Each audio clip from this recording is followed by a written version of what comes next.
하나님 말씀 함께 읽겠습니다. 오늘 하나님 말씀은 디모데전서 1장 1절부터 11절까지의 말씀입니다. 디모데전서 1장 1절부터 11절, 제가 가진 성경책 신약성경 337면입니다. 제가 봉독해 드리겠습니다. 우리 구주 하나님과 우리의 소망이신 그리스도 예수의 명령을 따라 그리스도 예수의 사도된 바울은 믿음 안에서 참 아들 된 디모데에게 편지하노니, 하나님 아버지와 그리스도 예수 우리 주께로부터 은혜와 긍휼과 평강이 내게 있을지어다. 내가 마게도냐로 갈 때에 너를 권하여 에베소에 머물라 한 것은 어떤 사람들을 명하여 다른 교훈을 가르치지 말며 신하와 끝없는 족보에 몰두하지 말게 하려 함이라. 이런 것은 믿음 안에 있는 하나님의 경륜을 이룸보다 도리어 변론을 내는 것이라. 이 교훈의 목적은 청결한 마음과 선한 양심과 거짓이 없는 믿음에서 나오는 사랑이거늘, 사람들이 이에서 벗어나 헛된 말에 빠져 율법의 선생이 되려 하나 자기가 말하는 것이나 자기가 확증하는 것도 깨닫지 못하는도다. 그러나 율법은 사람이 그것을 적법하게만 쓰면 선한 것임을 우리는 아노라.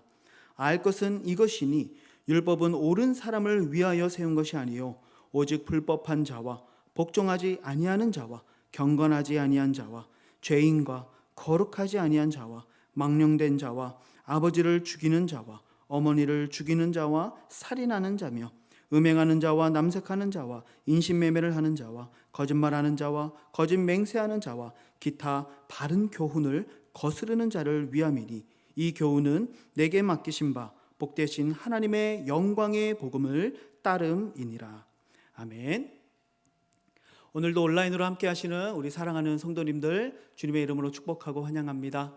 우리가 온라인으로 함께 연결되어 있습니다. 우리 같이 예배하는 가족들과 또 연결되어 있는 우리 성도들과 함께 인사 나누기를 소망합니다. 사랑하고 축복합니다. 예, 여러분 사랑하고 또 축복합니다. 저는 오늘부터 수요 예배 시간을 통해서 디모데전서의 말씀들을 좀 차례대로 살펴보고자 합니다. 우리가 이 바울의 서신들을 분류할 때에 디모데와 디도에게 보낸 이 서신들을 우리가 흔히 목회 서신이다 이렇게 부릅니다. 이 서신들은 형식적으로만 보면은 빌레몬서처럼 개인에게 보내진 좀 사적인 편지의 형식이기는 하지만 빌레몬서 같은 경우는 오네시모의 문제 때문에 개인적인 이 부탁을 하려고 쓴 빌레몬서와는 좀 다른 느낌의 목회 서신입니다. 이 목회 서신들은 바로 에베소 그리고 그레데 지역 교회에 있었던 어떤 문제들을 해결하기 위해서 바울이 디모데와 디도에게 보낸 목회적 편지라고 하는 점에서 이 서신들을 우리가 목회 서신이다 이렇게 불려지는 것이죠. 이 중에서 오늘 우리가 살펴보려고 하는 디모데 전서는요, 대부분 학자들에 의하면 아마도 바울이 로마에서 1차 투옥 이후에 잠시 이 자유의 몸이 되고 그리고 선교 여행들을 다니다가 아마 순교하기 전 대략 한 주후 66년에서 67년경에 아마 쓰여진 것으로 여겨집니다. 이 당시에 바울은요, 3절의 기록처럼 이 마게도냐로 떠날 때에 거짓 교사들이 들어와서 아주 심각한 문제들을 일으켰던 에베소 교회에 디모데를 머물게 했고, 그곳의 교회들이 당면한 위기를 해결하도록 했다는 것을 오늘 말씀에서 보게 됩니다. 그리고 바울은 이 마게도냐 지방을 여행하면서 디모데 전서 그리고 아마 디도서를 기록했을 것으로 생각이 됩니다. 바울은 이 서신을 통해서 자신의 영적 아들과도 같은 이 디모데에게 어떻게 교회를 건강하게 세울 것인가, 교회의 리더로서의 어떤 자세가 무엇인가, 교회의 또 직분자를 세우는 일들과 그리고 교회의 질서를 어떻게 하면 바로 세울 수 있는가, 바로 이러한 여러 가지 아주 귀중한 목회적 가르침들을 주고 있는 서신이 바로 디모데 전서입니다. 물론 2000년 전에 바로 이 목회적 현실과 지금 현대교회의 이 목회적 상황이나 문화와 모습은 사실 너무나도 다르지요. 하지만 이 목회 서신 속에 흐르고 있는 목회적 가르침은 여전히 하나님의 진리의 말씀으로서 우리들에게 유효하고, 또 우리는 그 원리를 여전히 우리 현대 교회의 목회의 상황 속에서 적용할 수 있기 때문에 우리가 함께 이 말씀들을 살펴보고, 그리고 이 말씀 속에서 교훈하는 것들을 우리의 수고와 노력을 통해서 함께 바로 세워갈 때에 교회는 비로소 아주 건강한 공동체로 세워질 수 있다는 점을 우리가 함께 기억했으면 좋겠습니다. 더 나아가서 이 서신이 비록 바울이 젊은 목회자인 디모데에게 주고 있는 서신이기는 하지만 이것이 비록 단지 목회자 한 사람에게만 주는 메시지가 아님을 우리가 좀 기억했으면 좋겠습니다. 이것은 바로 디모데뿐만이 아니라 그가 지금 사역하고 있는 이 에베소 교회가 당면한 문제들, 그리고 더 나아가 훗날 이 성경을 읽게 될 이 세상의 모든 보편 교회들에게 주시는 하나님의 진리의 말씀이라는 점에서 오늘 우리가 이 말씀을 함께 묵상해 보면서 이 말씀 속에 담겨져 있는 목회적 가르침을 우리가 함께 세워나가고 지켜나갈 때에 이 건강한 공동체를 세울 수 있다는 것, 우리가 이것을 함께 기억하면서 이 말씀들을 우리의 교회 생활에, 또 우리 개인의 신앙의 생활에 적용할 수 있는 그런 귀한 은혜가 있기를 주님의 이름으로 부탁드립니다. 오늘 저는 이 본문을 통해서 크게 세 가지 정도로 이 목회적 가르침에 대한 좋은 교훈들을 함께 나누고자 합니다. 첫 번째로 살펴보고자 하는 것은요, 바로 우리 그리스도인들은, 그리고 교회는 바로 사람의 말이 아니라 바로 그리스도의 말씀에 귀를 기울여야 한다라는 것입니다.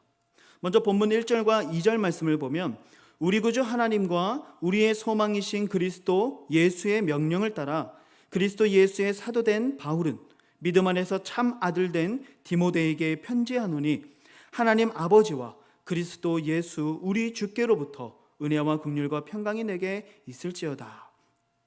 이렇게 말씀하고 있습니다. 1절과 2절은 이 헬라 시대의 아주 전형적인 편지들과 같이 디모데 전서도 첫 인사말의 부분이 발신자와 수신자, 그리고 아주 짧은 인사의 말로 구성이 되어 있습니다. 우리가 여기서 눈여겨볼 것은 대부분의 바울 서신들을 보게 되어지면 이 인사의 말들을 할 때에 바울은 항상 자기 자신을 소개하면서 자신의 이 사도직이 하나님의 뜻으로 말미암았다, 또는 이것은 사람에게서 난 것이 아니다, 그리고 오늘 본문에서는 그리스도 예수의 명령을 따라 그리스도 예수의 사도된 바울이다, 이렇게라고 자신을 소개하고 있는 것을 보게 됩니다. 여러분, 이것은 단지 바울이 자신을 좀 드러내고 싶어서 내가 사도야 라고 자신을 좀 자랑하고 싶기 때문에 하는 말이 아니라는 것을 우리가 좀 알아야 합니다. 자신의 사도직의 이 정당성을 강조하는 가장 중요한 이유가 무엇이냐? 그것은 바로 지금부터 이 바울이 전하는 모든 말들과 가르침과 모든 교훈들이 자신으로부터 말미암은 것이 아니라 바로 그리스도 예수로부터 온 말씀이다라는 것을 강조하기 위해서 자신의 사도직을 강조하고 있는 것이죠.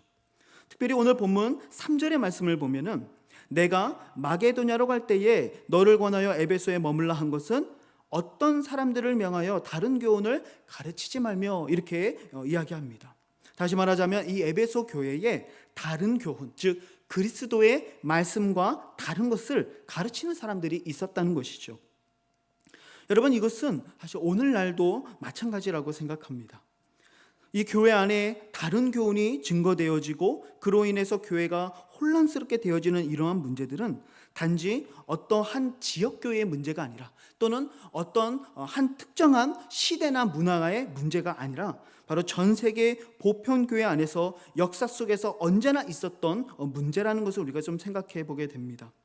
특히 이 요즘과 같은 시대는 우리가 유튜브를 통해 수많은 정보들을 얻을 수가 있죠. 그런데 그 안에 참으로 수많은 거짓된 가르침, 그리고 다른 교훈들이 난무하고 있다는 것을 우리가 많이 느끼게 됩니다. 정말 저는 깜짝 놀란 것은 이 유튜브에서 구독자가 무려 수십만 명에 이르는 그런 기독교 채널에서도 전혀 성경적이지 않은 그런 내용들이 가르쳐지고, 그것이 마치 진리이고 그것이 마치 기독교 전체의 신학인 것처럼 그렇게 이야기되어지는 모습들을 보면서 적지 않은 그런 충격을 받았습니다. 이럴 때에 교회와 또 성도들은 많은 혼란에 빠지게 된다는 것이죠. 무엇이 과연 진리인가? 무엇이 정말 옳은 것인가? 바울은 바로 이 디모데와 그리고 에베소 교회를 향해 바로 이 자신의 사도직이 그리스도로 말미암은 것이다라는 것을 강조하면서 바로 다른 교훈, 이 세상 속에서 난무하고 있는 그 다른 교훈이 아니라 바로 그리스도께로부터 말미암는 하나님의 말씀에 귀를 기울이라고 바로 이 서신의 첫 인사를 통해서 그렇게 강조하고 있는 것이죠. 그렇다면 우리는 바로 이 시대 속에서 다시 그리스도의 말씀으로 돌아가야 한다는 것을 의미하는 것입니다. 어떤 사람이 말하는 주장이나 견해가 아니라 바로 하나님의 말씀이 무엇라고 말씀하고 있는지 그것에 대해서 우리는 배우고 묵상하고 스스로 읽어낼 수 있어야 된다는 것입니다. 그래서 바울은 그토록 자신의 사도직과 교훈에 대한 이 정당성을 오늘 본문에서 강조하고 있는 것입니다. 물론 우리가 생각해 보면 어떤 사람들은 우리가 유튜브에서 오락적인 그런 영상을 보는 것보다야 우리가 이런 기독교적인 채널이나 좋은 말씀을 듣고 배우는 것이 그래도 더 좋은 일 아니겠느냐 이렇게 생각할 수도 있겠지만, 우리가 만약 바른 신학적인 분별력 없이 바로 어떤 이 교리에 대한 어떤 기준이 없이 이런 다른 교훈들에 이리저리 흔들리는 신앙이 될 수도 있다라는 생각을 해본다면 차라리 안 보느니만 못하다라는 생각이 듭니다. 그래서 교회는 바른 신학과 바른 교리적 토대를 우리 성도님들에게 가르쳐주고자 하는 것입니다. 그래서 교회는 새가족반이나 양육반이나 제자훈련, 그리고 사역훈련, 여러 가지 성경대학 등을 통해서 바로 여러분들을 바른 교리로 또 바른 신학으로 여러분들에게 그러한 신학적인 부분들을 심어주려는 노력을 하고 있는 것이죠. 이런 것들이 단지 어떤 교회의 프로그램적으로서의 어떤 기능이라고 생각하시면 안 된다는 것입니다. 바로 이러한 프로그램들을 통해서 우리가 하나님의 말씀을 기초적으로 체계적으로 잘 배우고, 그래서 그런 말미암아 우리 안에 어떤 신학적인 토대와 교리적인 토대들이 잘 세워진다는 것이죠. 사랑하는 성도 여러분, 정말 많은 정보가 난무하고 있는 시대를 우리가 살고 있습니다. 우리가 몇 번 터치만 하면 정말 진리가 아닌 내용들이 마치 진리인 것처럼 선포되어지는 세상을 살고 있다는 것이죠. 이때에 정말 우리가 다른 무언가시 아니라 바로 하나님의 말씀, 이 성경으로 다시 한번 돌아가고 그 말씀을 깊게 묵상하고 그 말씀의 토대 위에서 우리의 신학과 우리의 교리의 부족인 부분들을 잘 세워나가기를 주님의 이름으로 축복합니다. 혹시라도 우리가 읽으면서 잘 모르는 것이 있다면 담임 목사님이나 또 여러 교역자들에게 여러분 물어보시기를 바랍니다. 그래서 우리 교회가요, 이 바른 신학과 교회 안에서 하나됨, 바로 일치를 이루어야 한다는 것이죠. 그럴 때에 비로소 교회는 건강해질 수 있다는 것입니다. 바울은 바로 이 서신의 초두에서 자신의 사도직 그리고 자신의 가르침이 바로 그리스도의 말씀으로부터 말미암았다라는 것을 강조하면서 모든 성도들이 다른 교훈이 아니라 바로 하나님의 말씀으로 다시 집중할 것을 강조하고 있는 것이죠. 오늘 저와 여러분들의 삶 속에 그리고 우리의 교회의 이 삶 속에서 다시 한번 이 하나님의 말씀 안에서 바른 신학과 바른 교리 안에 일치를 이루는 귀한 공동체가 되어지기를 주님의 이름으로 축복합니다. 두 번째로 오늘 본문에서 발견하게 되는 것은 바로 모든 정죄와 판단을 멈추어야 한다는 것입니다. 여러분, 아까도 우리가 살펴본 것처럼 에베소 교회 안에서는 바로 이 교회의 일치됨, 하나됨을 깨트리는 자들이 있었다는 것을 알 수가 있죠. 본문 4절의 말씀을 보니까 이 전반부에 신하와 끝없는 족보에 몰두하지 말게 하려 함이라 이렇게 말하고 있습니다. 바로 다른 교훈을 전하고 있었던 자들의 구체적인 내용입니다. 그들은 신하와 끝없는 족보에 몰두했다라고 바울이 소개하고 있습니다. 여기서 신화라고 하는 단어는 원어적으로 볼 때 아주 비밀스럽게 전하여지는 것을 의미하는 단어입니다. 이들은 아마도 이 구약을 기초로 해서 만든 어떠한 족보를 신화적인 역사로 편성해서 그러한 족보들을 함께 전수하면서 유대인의 우월성 또는 어떤 율법에 대한 우월성을 강조했던 자들로 보여집니다. 혹자는 이들을 영지주의 경향을 지닌 변질된 유대교의 한 형태였을 것이다 이렇게 언급하기도 합니다. 이들은 율법을 지나치게 강조하고요, 기독교의 믿음을 굉장히 평가절하했던 사람들이고 이원론적인 가르침으로 금욕주의를 옹호했던 자들로 보여집니다. 이 7절 말씀에 보니까 이들은요, 율법의 선생이 되려 하나 자기가 말하는 것이나 자기가 확증하는 것도 깨닫지 못하는도다, 이렇게 말씀합니다. 그러니까 이들이 가지고 있는 어떤 그러한 잘못된 사상, 이 다른 교훈을 가지고 자기만 그렇게 생각하는 것뿐만이 아니라 이제는 이것을 가지고 다른 사람들을 가르치기까지 했다는 것이죠. 선생이 되려 했다라고 말씀합니다. 자신은 마치 유대교의 랍비인 것처럼 사람들로 하여금 그러한 잘못된 가르침을 따르도록 하는 선생이 되려 했다는 것이죠. 또한 선생으로서 그들은 그렇게 살지 못하는 자들을 향해 비판과 정죄를 일삼는 자들이었다는 것이죠.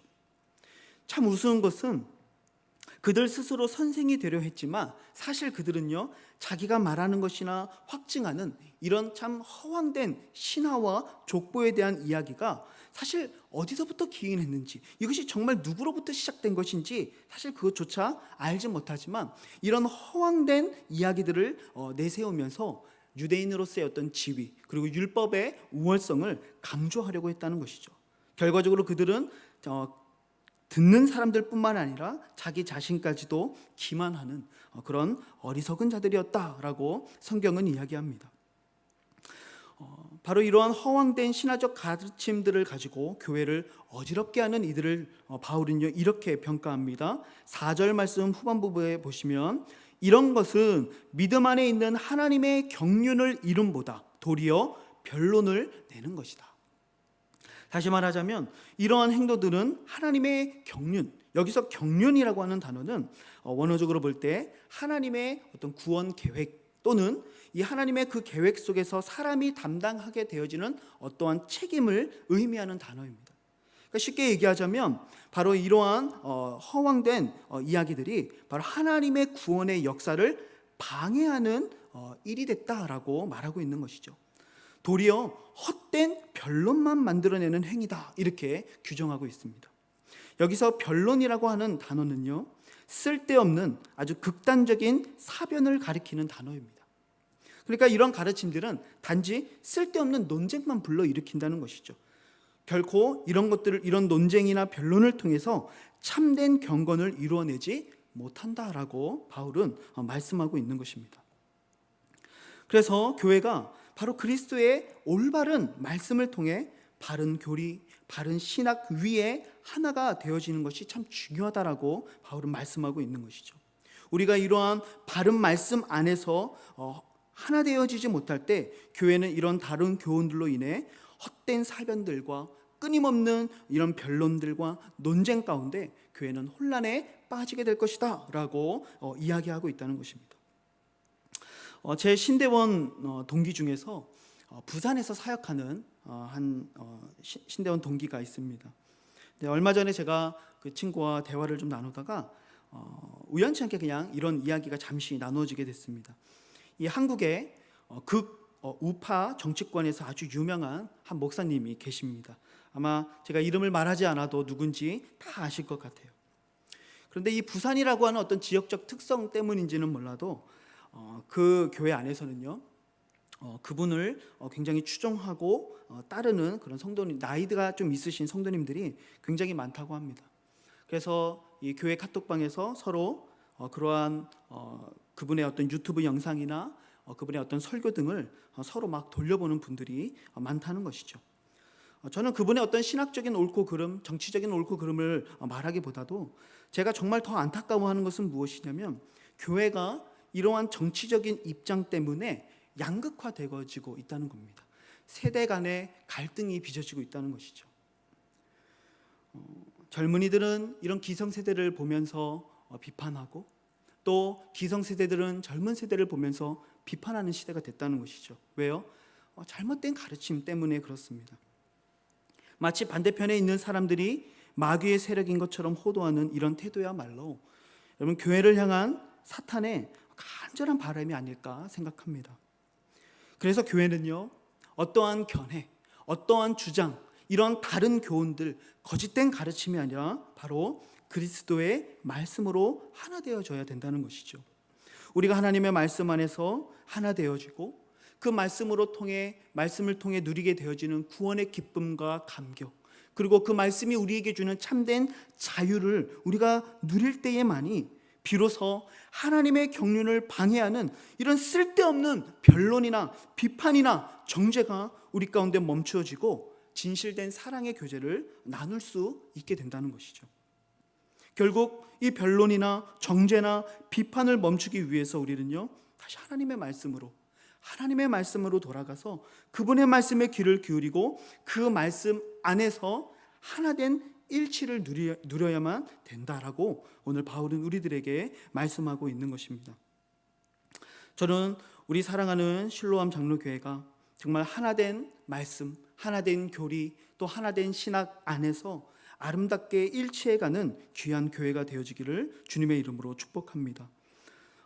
저는 앞에서 교회가 건강하게 세워질 수 있기 위해서는 바로 헛된 변론과 비판과 정죄를 멈춰야 된다. 그리고 이러한 일들은 교회가 바른 신학과 바른 교리 안에서 일치를 이룰 때에만이 가능하다. 저는 이런 말씀을 드렸습니다. 그리고 우리는 이러한 일들을 위해 오직 하나님의 말씀만이 우리의 신학이나 우리의 교리의 중심이 되어야 된다. 이런 말씀을 드렸죠. 그리고 마지막으로 오늘 본문을 통해 함께 나누고 싶은 이 목회적인 교훈은 바로 건강한 교회를 세우기 위해서는 우리가 서로 사랑해야 된다라는 말씀입니다. 오늘 본문 5절부터 7절 말씀을 보니까 이 교훈의 목적은 청결한 마음과 선한 양심과 거짓이 없는 믿음에서 나오는 사랑이거늘 사람들이 이에서 벗어나 헛된 말에 빠져 율법의 선생이 되려 한다. 이렇게 말씀하고 있습니다. 여러분, 신약뿐만이 아니라 구약의 모세의 글과 모든 선지자의 글이 결국 지향하고 있는 것이 무엇입니까? 주님이 그것을 단 한마디로 정의해 주셨죠. 그것은 바로 하나님을 사랑하는 것이고 이웃을 사랑하는 것이다. 바로 사랑이 모든 성경의 가르침들을 요약한 근본적인 계명이라는 것이죠. 율법은 사랑의 한 계명 안에서 다 성취되기 때문에 그렇습니다. 우리가 바른 교리와 신학 위에 하나 되어야 하는 근본적인 이유가 있다면 그것은 바로 우리가 서로 사랑하기 위함이다라고 강조하고 있습니다. 그래서 우리의 모든 신앙생활의 목적은 바로 하나님을 사랑하고 이웃을 사랑하는 이 적극적인 사랑의 모습이 되어져야 한다는 것이죠. 바로 변론이나 비판이나 이 정죄를 버리고 서로 사랑하는 모습이 되어져야 될 때만 비로소 교회가 건강하게 세워질 수 있다는 것입니다. 결론적으로 우리의 올바른 신앙은 자신의 것들을 변론하는 것으로 증거되는 것이 아니라 바로 사랑을 통해 우리의 올바른 신앙이 증거된다라는 것을 우리가 깨닫게 되는 것이죠.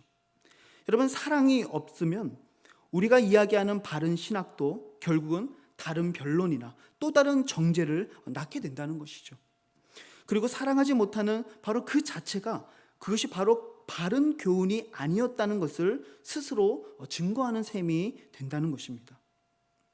그래서 가장 이 율법을 통해 이 모든 교훈을 통해 우리가 결국 이루어야 하는 궁극적 목적이 있다면 그것은 바로 서로 사랑하는 것이다 라고 바울은 이야기합니다. 물론 이러한 일들에 바울은 율법이 전혀 쓸모없는 것이다 라고 주장하지는 않습니다. 본문 8절의 말씀을 보니까 율법은 사람이 그것을 적법하게만 쓰면 선한 것임을 우리가 안다 이렇게 이야기하죠. 다시 말하자면 율법이 가지고 있는 특정한 기능을 인정하고 그것을 존중할 필요가 있다는 것이죠.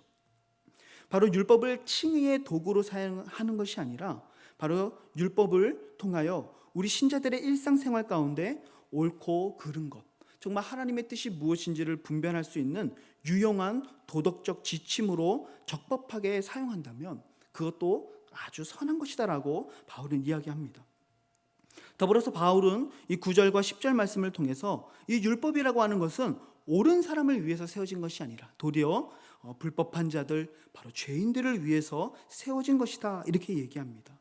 이 무슨 말이냐면 율법의 기능이 무엇입니까? 바로 죄를 깨닫게 하는 기능을 가지고 있죠. 그래서 이 죄를 깨닫게 하는 기능인 이 율법을 통해서 이 많은 죄인들이 자신의 이런 덧없음을, 비참함을 깨닫게 되는 것이죠. 내가 이 율법을 지킴으로써는 절대로 내가 하나님의 원하시는 의의 기준에 도달할 수가 없구나. 그것이 인간의 한계구나 라는 것을 깨달아 궁극적으로는 이 율법이 우리를 어디로 인도합니까? 바로 그리스도께로 우리를 인도한다는 것이죠. 그래서 이 이 율법을 우리가 흔히 몽학선생 또는 우리가 초등교사다 이렇게 부르는 것이죠. 바로 이 율법을 통해 우리의 허황됨, 이 비참함, 전적인 무능력함을 깨닫고 우리의 소망이 오직 예수님께만 있다는 것을 깨달아 주님께로 이끌어가는 기능을 가진 것이 바로 율법이라는 것입니다. 다시 말하자면 이제는 우리가 복음으로 말미암아 하나님의 자녀가 되었고 의롭다 칭함을 받았기 때문에 더 이상 율법에 매여서 살지 말라는 것입니다. 또는 다른 사람들에게도 이런 율법에 얽매여서 살도록 그러한 짐들을 지우게 하지 말라는 것이죠. 바로 이러한 허황된 가르침을 통해 쓸데없는 변론이나 정죄나 비판들을 멈추고 우리가 이제는 서로 사랑해야 된다라고 바울은 가르쳐주고 있는 것입니다. 여러분, 여기서 쓰여진 이 사랑이라고 하는 단어는 우리가 잘 아는 아가페라고 하는 단어로 기록이 되어 있습니다. 여러분, 이 아가페라고 하는 단어가 우리들에게 나타내주고 있는 사랑은 어떤 사랑입니까? 이것은 누구나 할 수 있는 인간의 어떠한 보편적인 사랑을 말하는 것이 아닙니다. 이것은 바로 하나님께서 우리에게 보여주신 신적인 사랑, 죄인을 위해 자신의 아들을 내어주신 무조건적이고 헌신적인 사랑을 지칭하는 이 단어가 바로 아가페라고 하는 이 사랑의 단어입니다. 바로 이것이 우리 신앙의 이유이고 목적이라는 것이죠. 그래서 교회는 변론이나 정죄나 다툼이 아니라 바로 사랑을 추구해야 된다라고 바울은 우리들에게 가르쳐주고 있습니다. 교회의 하나됨, 바로 이 사랑을 위해서 그럼 우리는 어떻게 해야 이 사랑의 마음들이 나오게 되는가? 바울은 이어지는 이 말씀들을 통해 우리들에게 세 가지로 이 사랑이 어디에서 나오는지를 이야기해 줍니다. 첫째로는 바로 청결한 마음에서 나온다라고 이야기합니다. 바로 죄 씻음을 받은 이 청결한 마음, 바로 우리가 어떠한 용서를 받은 자인가, 우리가 어떠한 사랑을 받은 자인가, 우리가 어디에서 건짐을 받은 자인가를 깊게 묵상하는 사람일수록 바로 사랑을 실천하는 그리스도인이 될 수 있다는 것이죠.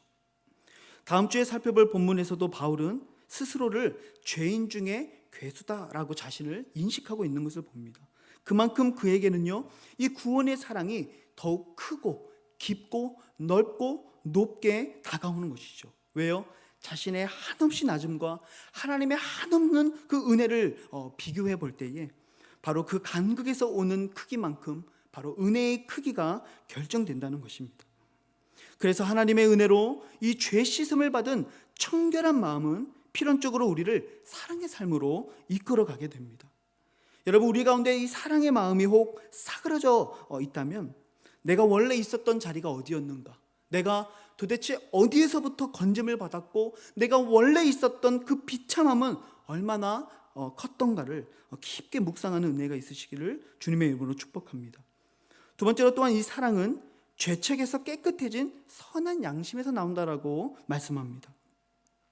여러분, 양심이라는 말은요, 모든 인간이 보편적으로 보고 인식하는 도덕적인 그런 인식을 말하는 것입니다.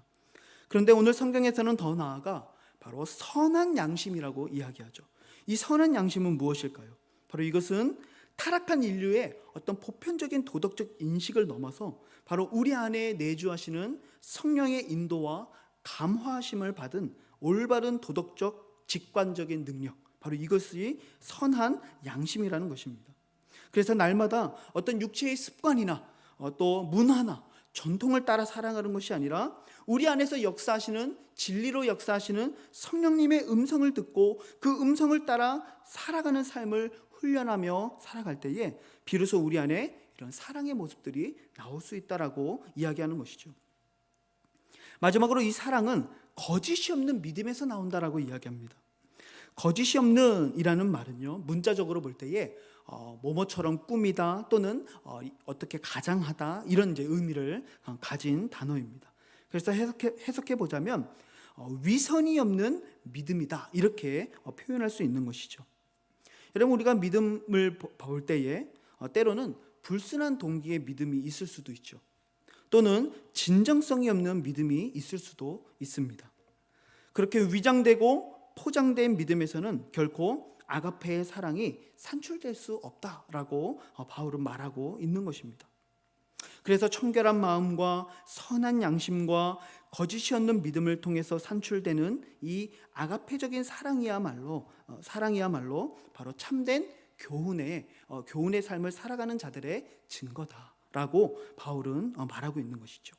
이것을 좀 바꾸어 말해보자면, 지금 이 에베소 교회 속에서 다른 사람들을 속이고 거짓된 교훈을 가르치고 있는 이 거짓 교사들이 이런 쓸데없는 변론이나 정죄나 비판의 모습으로 살아가는 그들의 모습은 결국 그들의 사랑이 없는 모습, 결국 그들이 스스로가 거짓된 교훈이라는 것을 증거하는 삶이다, 이렇게 말하고 있는 것이죠.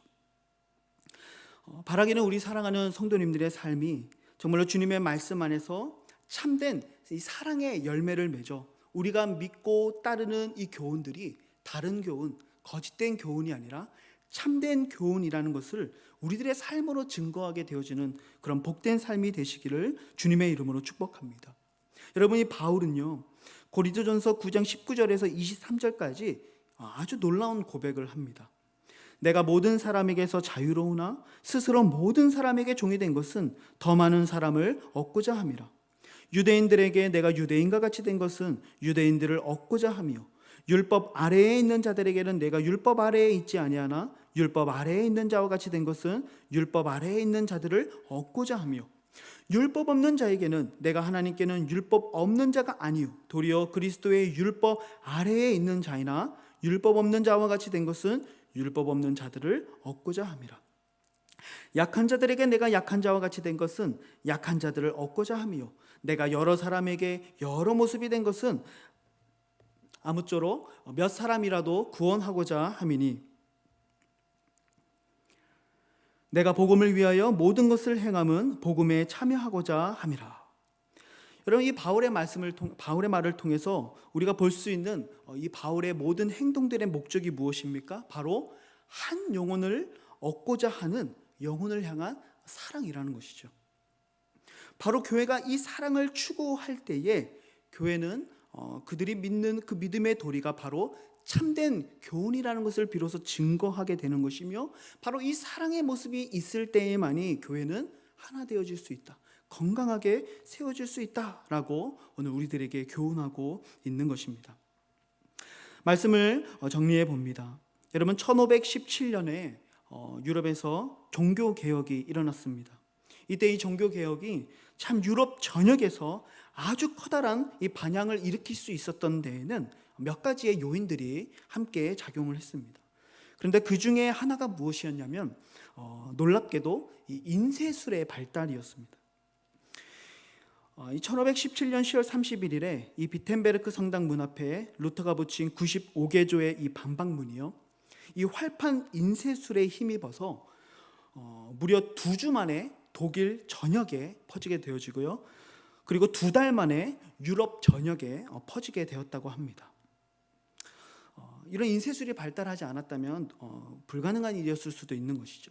또한 당시 일반인들은 읽을 수 없었던 이 라틴어 성경이 이제는 그 당시에 일반인들도 읽을 수 있는 그들의 언어로 비로소 번역이 되기 시작했고, 그리고 그런 것들이 바로 널리 보급될 수 있었던 것도 바로 인쇄술의 발달이었다는 것이죠. 그런데 요즘 우리들이 사는 세상은 어떻습니까? 인쇄술이 문제가 아니라 요즘은 한 몇 분, 몇 시간만 해도 전 세계에 이 정보들이 퍼질 수 있는 이런 인터넷 시대, 이 정보의 홍수 시대를 우리가 살고 있죠. 제가 아까 서두에서도 그런 유튜브에 대한 이야기를 했지만 그 안에 얼마나 잘못된 교훈들과 다른 교훈들이 난무하고 있는지 우리는 알 수가 없습니다. 그런 의미에서 우리는 그 어떤 때보다 이 바른 신앙을 참으로 위협받는 시대를 살고 있지 않는가라고 말할 수도 있는 것 같습니다. 우리가 이런 시대를 살면서 나 자신의 신앙, 그리고 우리 자녀들의 신앙, 그리고 우리 교회 공동체의 이 건강함을 지키기 위해서 오늘 우리는 이 디모데전서의 말씀을 통해 몇 가지 목회적 지침들을 살펴보았습니다. 그것들은 바로 쓸데없는 변론과 정죄와 비판을 이제는 멈추라는 것입니다. 서로 사랑하라는 것입니다.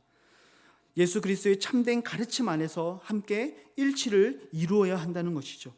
그리고 바른 진리를 통해 우리가 이 청결한 마음과 선한 양심과 거짓이 없는 믿음을 통해 정말로 우리 안에서 나오게 되어지는 이 사랑이라고 하는 아름다운 열매가 나타날 때 교회는 비로소 하나 되어지고 견고해질 수 있다라는 그런 교훈의 말씀들을 우리가 함께 나누었습니다. 그래서 결론은 바로 11절의 말씀입니다. 이 교훈은 내게 맡기신 바 복되신 하나님의 영광의 복음을 따름이니라. 바로 오늘 우리들의 삶이 다시 복음의 말씀으로, 하나님의 말씀으로 바른 신학과 교리의 토대를 세우는 우리들의 신앙이 되어져야 된다라고 가르치고 있는 것이죠. 세상의 헛된 가르침들로부터 그것들을 분별할 수 있어야 된다는 것입니다. 하나님의 구원의 역사를 방해하는 헛된 변론이나 다툼이나 이런 정죄를 멈추고 사랑의 법을 따라 살아갈 때에만 이 교회는 이 세상의 어떤 도전에도 불구하고 승리할 수 있다는 가르침을 오늘 우리들에게 주고 있는 것이죠.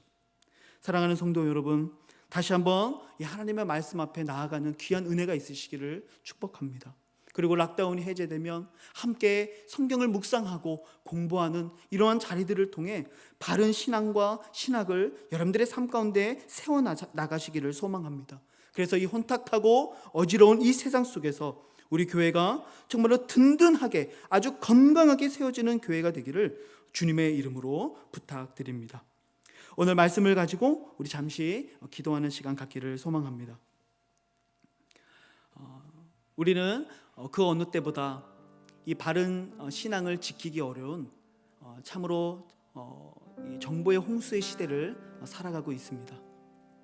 너무나도 다른 교훈들이, 잘못된 가르침들이 우리를 정말 흔들리게 만들고 교회 안에 수많은 혼란과 분열을 야기하고 있습니다. 우리는 이 가운데서 우리들의 신앙과 또 우리들의 교회를 건강하게 지켜내야만 합니다. 이것은 단지 이 디모데 한 사람의 문제가 아니고 또 이 현대 교회의 단지 목회자 한 사람의 문제가 아니라 이것은 교회에 속한 모든 성도들의 함께 헤쳐나가야 될 문제라는 것입니다. 그래서 우리가 정말 다시 한번 그리스도의 말씀으로 돌아가고 그 말씀의 토대 위에 우리에게 신앙의 집을 세우고 건강한 신학과 또 교리적 토대를 세우며 그 말씀들을 통해 우리가 참된 사랑의 열매를 맺어갈 때에 교회는 비로소 이 세상 속에서 우뚝 서며 견고하게 세워질 수 있습니다. 이 시간 정말 주님 앞에 우리가 함께 기도할 것은, 주님, 그저 우리가 전통을 따라 습관을 따라 살아왔던 이런 신앙의 행태들을 우리가 이제는 버리게 해주십시오. 이런 신화적인 신앙의 모습들을 버리게 하여 주시고 다시 한번 그리스도의 말씀 앞으로 나아갈 수 있도록 우리를 가르쳐 주십시오. 참된 진리 가운데로 나아갈 수 있도록 인도해 주십시오. 그래서 이 세상 속에서 난무하는 이 잘못된 교훈들을 분별하고 그것들을 끊어낼 수 있는 영적 분별력을 허락하여 주시고, 우리가 쓸데없는 변론에만 우리의 힘을 낭비하는 것이 아니고 하나님의 경륜을 방해하는 것이 아니라 도리어 이 사랑의 법을 성취하면서 아름다운 교회를 세워나갈 수 있도록 하나님 우리를 가르쳐 주십시오. 오늘 다시 한번 우리 말씀으로 나아가기를, 다시 한번 하나님의 말씀으로 우리를 깨우쳐 주시기를 오늘 말씀을 생각하면서 우리 같이 한번 기도하는 시간 갖기를 소망합니다. 기도하시겠습니다.